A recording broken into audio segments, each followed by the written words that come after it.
President Biden announced an $82 million investment in high-speed internet in rural North Carolina, drawing criticism from SpaceX CEO Elon Musk, who recently lost a nearly $900 million U.S. contract to provide internet service through Starlink. $885,509,638.40. That's the total amount in subsidies SpaceX was awarded in 2020 after a short-form application to access subsidies from the Rural Digital Opportunity Fund. The company's original bid would have brought high-speed internet to 642,925 locations in 35 states. This is how Carr estimated the per-household cost of Starlink in the North Carolina homes.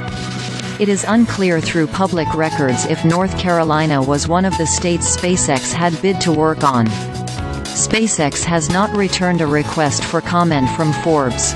Tyler Cooper, the editor-in-chief of Broadband Now, an independent research organization that compares internet providers for consumers, told Forbes that the spat between Starlink and the government was missing the forest for the trees, as no one single internet provider will be able to provide service for all of North Carolina, let alone other rural parts of the country currently lagging in internet access.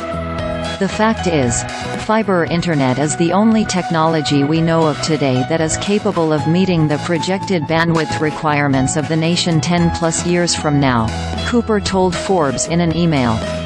It's the only connectivity poised to fully support nascent technologies like AR, VR, smart cities, distributed local AI, and more, making the deployment of that infrastructure vital to our future.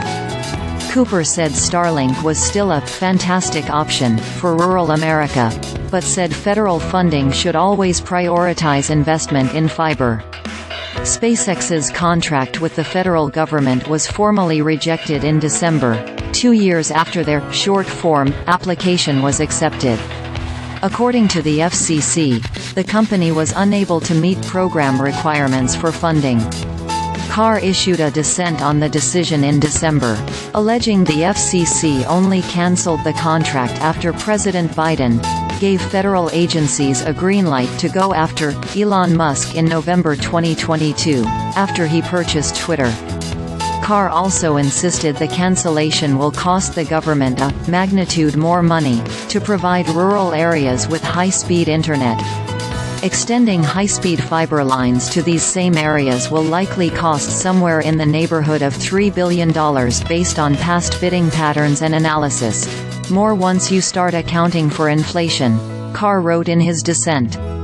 The White House has not commented on the FCC decision in December.